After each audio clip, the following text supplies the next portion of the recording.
The Allies had the numbers, but the Axis had the engineering of desperation. From the jagged peaks of the Alps to the carrier decks of the Pacific, Germany and Japan unleashed machines that defied the limits of physics. They were the hunters of the sun and the jagged blades of the Reich. They were faster, more specialized, and in many cases, decades ahead of their time. But could genius-level engineering stop the industrial tidal wave of the Allies? From the world's first operational jet to the Zero that dominated the Pacific, this is the breakdown of the Axis warbirds that fought to the bitter end. The Messerschmitt Bf 109, the backbone of the Luftwaffe. If the Spitfire was a scalpel, the 109 was a switchblade. It was small, cramped, and difficult to fly, but in the hands of an ace, it was the most lethal fighter in the European sky. First, the Daimler-Benz Heart. The 109 was built around an inverted V12 engine. This allowed for a massive cannon to be fired directly through the propeller hub, giving it pinpoint accuracy. Unlike early Allied planes, its fuel injection system meant the engine never sputtered during negative G maneuvers. Second, the vertical fighter. The 109 excelled in the climb. German pilots used boom and zoom tactics, diving from high altitudes, striking, and then climbing back into the sun before the Allies could react. Third, the numbers. Over 33,000 were produced, making it the most produced fighter in history. It claimed more aerial victories than any other aircraft in World War II. It was the Predator that every Allied pilot feared from the English Channel to the heart of Russia. The Mitsubishi A6M Zero, the Spectre of the Pacific. In 1941, the Zero was a shock to the world. It was faster, turned tighter, and climbed better than anything the Americans or British had in theater. For the first 2 years of the war, the rule for Allied pilots was simple. Never, under any circumstances, dogfight a Zero. First, the lightweight philosophy. To achieve its insane maneuverability and its 1,200-mile range, the Zero was stripped of all weight. It had no armor plating for the pilot and no self-sealing fuel tanks. It was a glass cannon, lethal in the attack, but a torch when hit.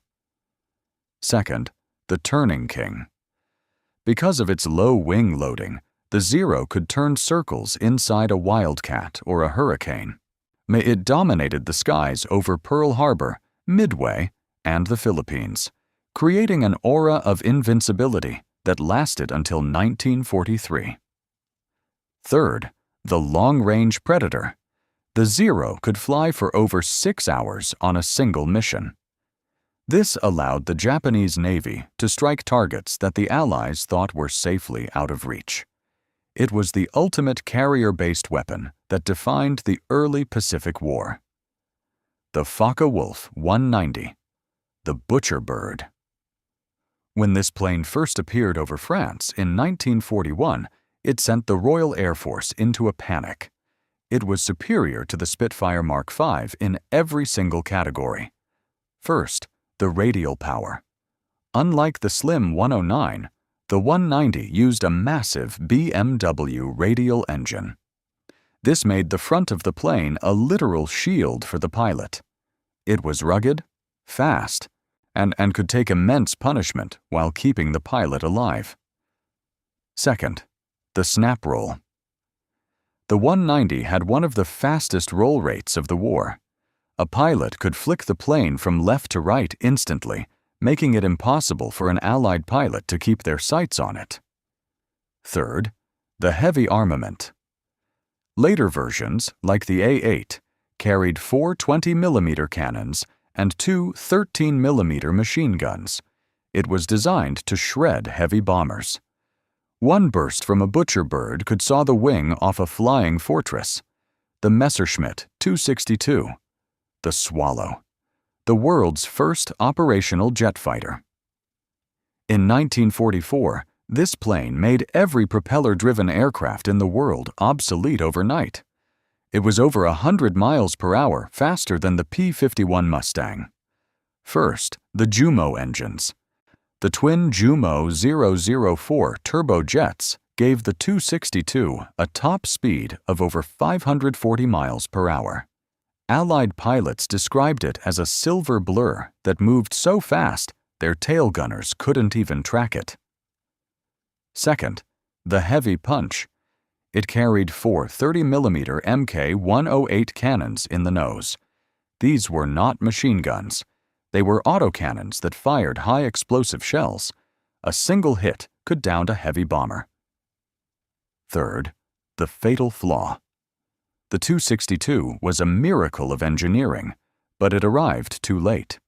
Germany lacked the exotic metals needed to make the engines durable, and Allied pilots began leaking over German airfields to catch the jets while they were landing, the only time they were vulnerable.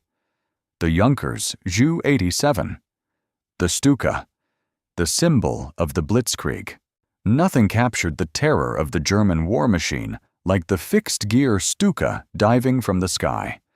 First, the Jericho trumpet. The Stuka was fitted with wind-driven sirens on its landing gear. As it dove at near vertical angles, the sirens emitted a bone-chilling scream designed to break the morale of troops on the ground. Second, pinpoint dive bombing. The Stuka used automatic pull-out brakes. The pilot would dive, release the bomb at the last second, and the plane would automatically pull itself out of the dive, even if the pilot blacked out from the G-forces. Third, the Tank Hunter. In the later years on the Eastern Front, the G version was fitted with two 37mm anti-tank cannons under the wings. It became a flying tank cracker, destroying hundreds of Soviet T-34s from the air. The Axis warbirds were masterpieces of specialized engineering. They were built for the sprint, while the Allies were built for the marathon. In the end, no amount of technical brilliance could overcome the sheer volume of Allied production. But for 5 years, these machines held the world in a grip of iron and shadow. They pushed aviation technology 20 years forward in just 6 seasons of combat. Subscribe to explore the evolution of the battlefield. Part 3. The Experimental X-Planes is coming next.